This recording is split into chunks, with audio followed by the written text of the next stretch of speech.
Good morning mga Dars! Ngayong araw, nag-crave na naman ako ng samgyupsal. At may nakita na naman akong post sa Facebook, kaya mapuntahan ngayon. Sa may Tangle, Mexico nga pala ito. Kapag dumadaan ako dito, para na rin akong nagtatravel ng malayo.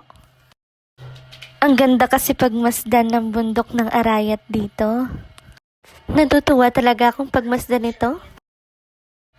Ayan siya mga Darso. Buti na lang malapit lang to dito. At ayan, dumaan kami sa may bandang Pandakaki, Mexico. Mukhang malapit na rin tayo mga Dars. Ayan siya mga Dars sa may bandang kanan. Ito nga pala ang unlimited samgyupsal at Ningnangan barbecue and steak. Pasok na tayo mga Dars kasi gutom na talaga ako. Ito nga pala ang menu nila.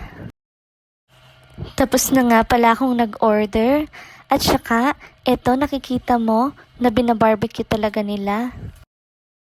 Andito nga din pala yung mga side dish nila.